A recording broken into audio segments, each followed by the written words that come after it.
Alejandra Avalos Carranza retired from real estate in her 30s, faced 30 rejections pitching her podcast, then landed a former Dreamworks CEO by doing what few people teach. She charged guests to access her audience.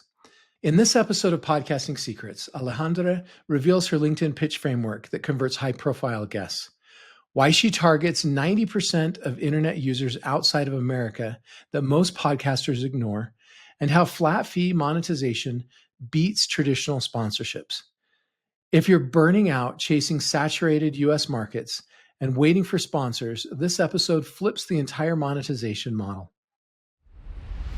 Welcome to the Podcasting Secrets Show, where successful creators share their best stories, secrets, and strategies. I'm your host, Nathan Gwilliam. Hello, incurable creators, and welcome to this episode of the Podcasting Secret Show. Today, I'm joined by Alejandra Avalos Carranza. Ali is the founder and CEO of ACMG Digital and the host of the ACMG Digital podcast. She builds global visibility and authority for entrepreneurs through strategic media, positioning, and brand amplification. She helps experts go from unknown to recognized in their industries. Thank you for joining the show, Ali. Nathan, it's a pleasure to be on your show. So, Ali, can you please start off by sharing with us something that most people don't know about you? Most people don't know about me is that I am a very just laid back person. I think a lot of people think I'm very authoritarian, kind of like bossy, but in reality, I'm not. I'm like a super sweet, just peaceful. But when it's time to do business, of course, you put the business hat on. But I think a lot of people don't know that about me. I'm an introvert at heart, and I love to just help people. Yeah. It's interesting when you had those girls growing up that people called bossy. Those are usually the women that are amazing leaders and are amazing at getting things done and making them happen. So Exactly. I actually think it's a wonderful attribute, and I love to hire that personality type. That's awesome. So, Ali, can we start off by having you share with us about your business? Yeah, so my business right now is in the digital PR and marketing space. It started with the podcast. I once said, hey, I have time now. Real estate helped me kind of get out of my 9 to 5. I want to start a podcast. So I started looking up, how can I start a podcast? And sometimes you don't even know how to do it. You're just like, well, what do I do? Do I go on Spotify? So I found everything out on Google. And I said, how are people getting these podcasts to 1 million streams? It's actually just getting yourself out there. Once I started talking about my experience getting out of the 9 to 5 kind of conundrum, I realized that people were emailing me, hey, I heard your podcast. Can I get on your podcast? And I started from there back last year. So it's been back to back to back since last year. And I thought that was awesome. I think that right now, the podcasting thing is the most important thing. And my business has grown from that, just meeting people globally. I would have never met these people in my community. These are people that are in Europe and Mexico and Latin America that I'm interviewing. So it really just helped me grow my network. Yeah, that's one of the huge benefits of having a podcast is this global growth. Yes. You told me in the pre-interview that you were able to retire 5 years or so ago from your previous business. And now you've started a podcast. Can you tell us a little bit about that business before and about the 5-year break that you took? Yes. So in 2018, around there was a property that was kind of stuck in my family. Nobody cared about it. There was a lot of title issues. So I decided to take on the challenge. I said, I'm going to figure it out and I'm going to get a lawyer and I'm going to figure out how to do this. I eventually got it cleared and I sold it during COVID for about 4 times the price of the home. So I was able to cash in a lot of money. And I said, you know what? I'm going to move it to a short-term rental to another, investment. So I had my accountant help me with that. He was an investor with me. He said, you know what? I think Airbnb is doing really well. Let's start putting it on an Airbnb. Ever since then, it was busy. It was like the Midas touch. It was just booking after booking. And I said, wow, I didn't even think this was a business. I need to keep doing this. So when I did that, I said, I need to put my extra time to build a digital business. I can't just rely on just real estate forever. And I saw that the digital space is huge right now, especially with the AI transition. So I started doing that, and I'm going to tell you, Nathan, it's been great. Like it's really been an experience for me. So tell me about that experience. Tell me about that podcasting journey. You started, and Yes. why did you do it? Why did of everything that you could do, you've now made your money from your Airbnb. Why did you choose to do a podcast? because I said I need some sort of communication. If I'm starting a digital company, I need branding, I need marketing, and I can't always be relying on, let's say, news stations or, that's the old school way of doing it. People are listening to podcasts more. It's on YouTube, it's on TikTok. So I said, I'm going to start doing it and interviewing people. And as I started interviewing people, I realized there was a something they needed, which was advertising, either outlet, media. And I started saying, hey, I can help them with that. I can actually connect them with media companies, outlets, other podcasters that can do that. And I started realizing this is a big industry. And a lot of people are sleeping on podcasting. It's not easy because you have to put yourself out there. But once you know your niche audience, it clicks. Yeah, I love that. So I you think the niche, so you saw podcasting as a way to build your credibility and as yes, your marketing strategy for this new business. yes, Okay, I love it. That's a very wise move. You talked a little bit about these people that you've been able to meet globally. You talked in our pre-interview about your immigrant story. Can you tell me about your journey to become an immigrant entrepreneur in America and how that has impacted your global view and global reach in this business you're creating? Yeah, that's a great question, Ethan. To be an immigrant, I think a lot of people don't understand. You have to work 1,010 times harder, because of the fact that I don't look like an average person. People can tell that I'm not, local. They always tell me, "Where are you from? Are you, what kind of person are you? Where's your ethnicity?" It's very tough because you really have to work harder. But because of that drive, I said to myself, I need to keep building things. I need to prove to the people that this is possible. It doesn't matter if you're a woman, if you have color, if you're colored skin, you can do it if you really have passion and drive. And I think that's what people lack right now. The drive isn't really there. But being an immigrant really puts me in that forefront of I need to work harder and better and find systems on how to, you know, make things just more accessible. Yeah. So talk to me about the global perspective. A lot of podcasters, they focus on the US market because that's what they know, Yes. and they're there, but Yes. but only 10% of internet users are in the United States, right? If you Right. just focus on the United States, you're losing 90% of the market, and you could be 10 times bigger focusing on global. Can you speak to us a little bit more about the global opportunity in podcasting? Yes, global opportunity is where it's at right now. Don't focus on one market. Always look to see where can I solve a problem globally. Because somebody in Italy might need your service, even if you're in the US. Someone in Mexico, right now, there's a lot of things going on in Mexico and with, business, agriculture, and everything. So it's important that you learn different cultures around the world. It's just super important. I always tell people globalization is the way you're gonna grow your company twice as hard, twice as fast. Don't just focus on the US market because if everything goes downhill here, your company can go downhill as well. So I think people should focus when it comes to podcasting, look at your stats. Where are they listening to me? Where is it that I'm hitting these targets? So I can push on ads. I can start talking more about that area as well. I think a lot of podcasters miss that, like the analytics of where their audience is at. Yeah.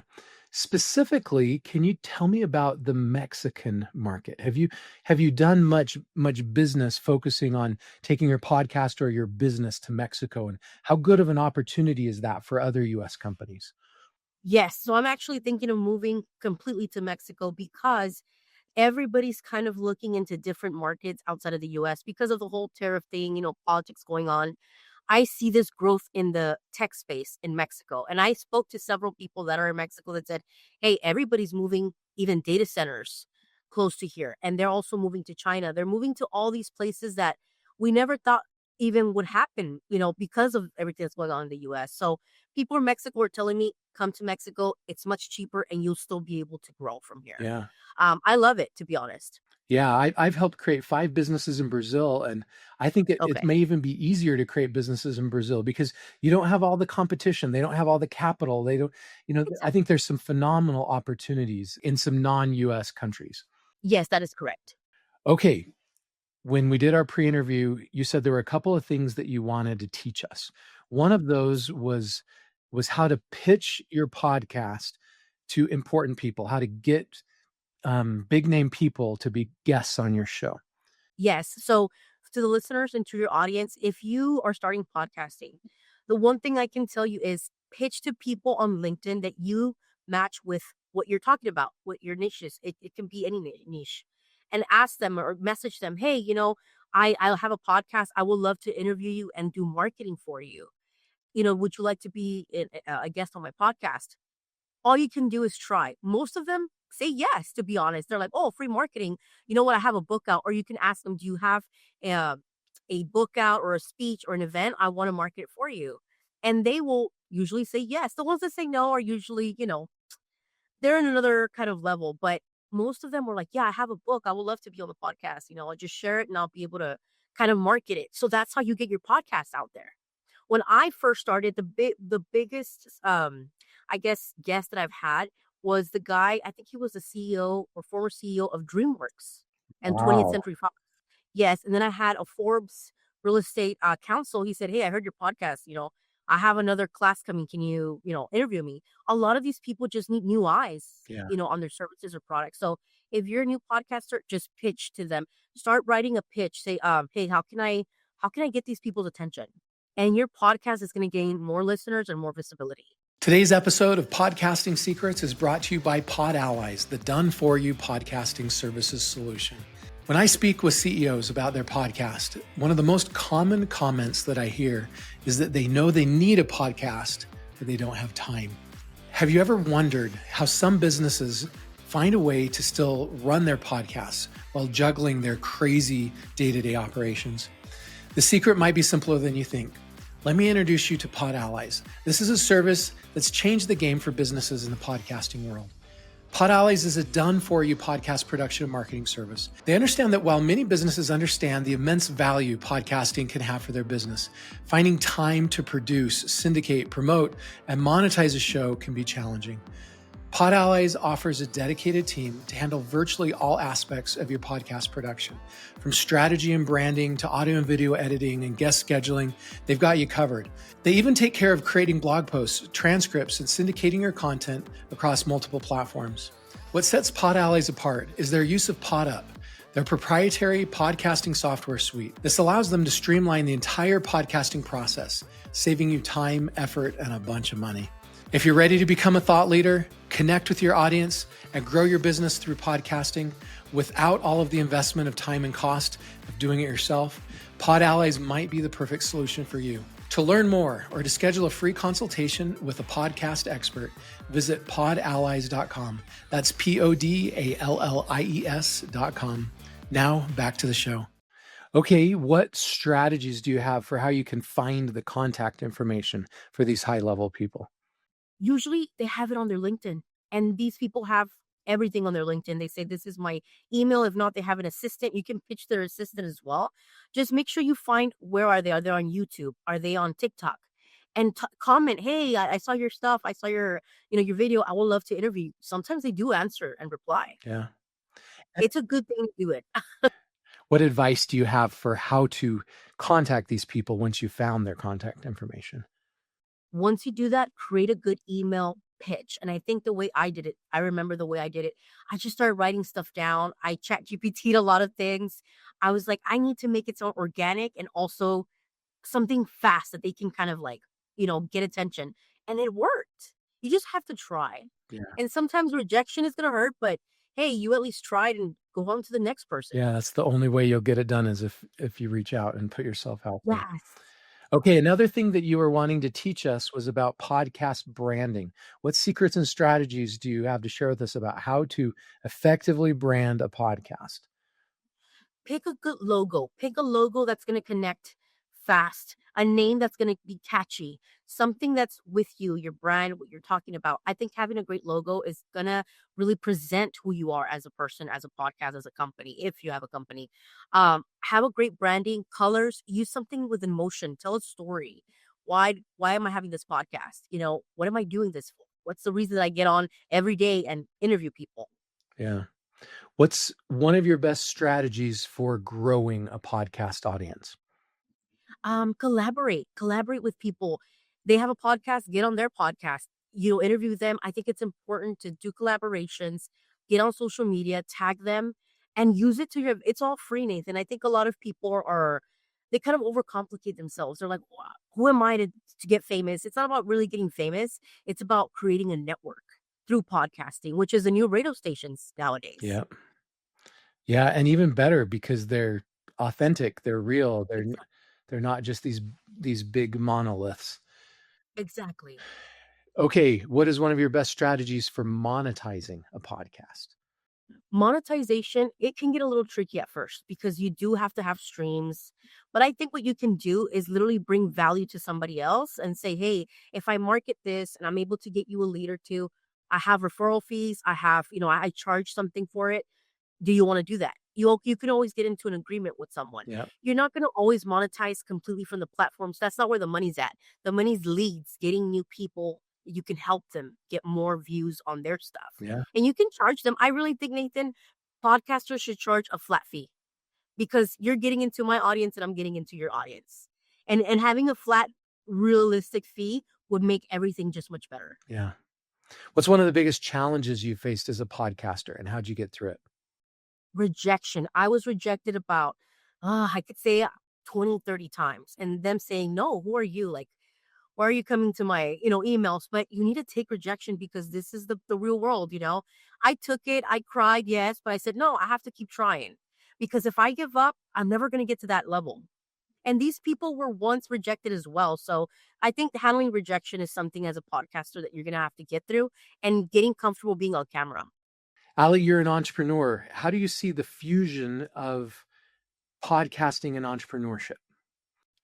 It's going to intertwine. Every entrepreneur is going to, in the future, will have their own podcast, their own media channel, their own YouTube channel. It's going to keep growing. I think it's very important to be visible on all platforms. And as an entrepreneur, it's helped me a ton. It's with a lead, or if it's not a lead, it's a referral. If it's not a referral, it's just a new connection. Yeah. And how about AI? How do you use AI in podcasting? What's the best advice that you can give to other podcasters who are wanting to more effectively use AI? You can use it to record, to at least chop off your clips, because that's a lot of work for an assistant sometimes. So what really helps is just getting a good AI system that you trust to clip everything for you. Like you have a recording system, so you can have a system that's fast and you can get the episodes out faster. I think that's one thing I struggled with. In the beginning, I was doing everything by hand and it took me days. Yeah. What's your secret sauce for success as a podcaster? To love it, love what you're doing, be excited about it. I've been on podcasts where the energy was a little off. The podcast host was just kind of like bored, and I said, "No, this is not it." And be excited about meeting new people. Be excited about marketing their stuff, and you know what? That energy is going to come back to you, and someone's going to be in your email. Hey, I heard your podcast, and they're going to have like 1 million followers. I want to, collaborate. Yeah. What's the biggest mistake you've ever made in podcasting? Thinking that it happens fast. It took a while to get here. It took 1.5 years. It takes time. Regardless of all these technology, you have to put in the work, Nathan. I think at the end of the day, we all have to show up every day and put in that work and keep people entertained and also offer value. Yeah. In your non-podcasting business, you help businesses get media promotion. Yes. What advice do you have for podcasters that want to get media promotion? Try to get on a few media outlet features. That's really going to help you out there. Credibility is important in this business. So if you get on a few, media outlets, people are going to see that you're serious about it. Have a sort of attire that you want people to kind of like know you as, because that's important as well. But anything in the media space, get yourself on features. That's really going to get you credibility. How do you do that? How do you get yourself out there and featured in those So publications? companies like ours that are, startups, we literally have tons of companies we work with, like Forbes, GQ. We also have smaller companies that are like the New York Telegraph. They're a little bit of smaller. They have smaller fees. You can start small and then eventually get on those big million subscriber, platforms. Yeah. But it's good to invest. Ali, if our audience has enjoyed this podcast as I have, and they want to learn more about you and your services, what are the best ways for them to do that? Yes, visit us on LinkedIn, ACMG Digital. I also have my LinkedIn. It's under my full name, Alejandra Avalos Carranza. And you'll find our website, everything there, reviews and our partners that we have now. Nice. Thank you so much for joining us today and for adding so much value for our audience. Nathan, it was a pleasure. And here are my key takeaways from this episode. Number one, pitch high profile guests on LinkedIn by offering free marketing for their books, events, or services. Number two, target global markets instead of just the US. 90% of the internet users live outside of America. Number three, check podcast analytics to identify where listeners are concentrated, then create content targeting those regions. Number four, charge guests flat fees for audience access instead of relying solely on platform monetization. Number five, rejection is inevitable. Expect 20 to 30 rejections before landing major guests and keep pitching anyway. Number six, collaborate with other podcasters to share audiences rather than building from scratch alone. Number seven, strong branding starts with a memorable logo, catchy name, and emotional storytelling about your purpose. Number eight, AI clipping tools eliminate days of manual editing work and accelerate episode publishing schedules. Number nine, media features on outlets like Forbes build credibility faster. Start small with affordable publications first.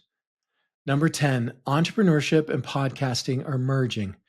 Every entrepreneur will eventually need their own media channel. Number 11, energy and excitement during interviews creates reciprocal opportunities from guests with large followings.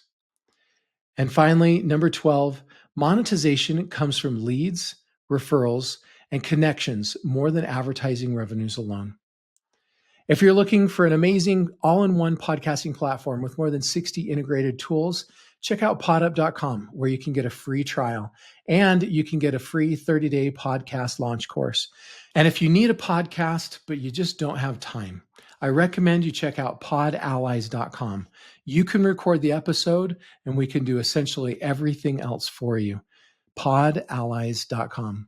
Thanks for joining us for this episode. I wish you success as you turn your podcast into profit through podcast monetization.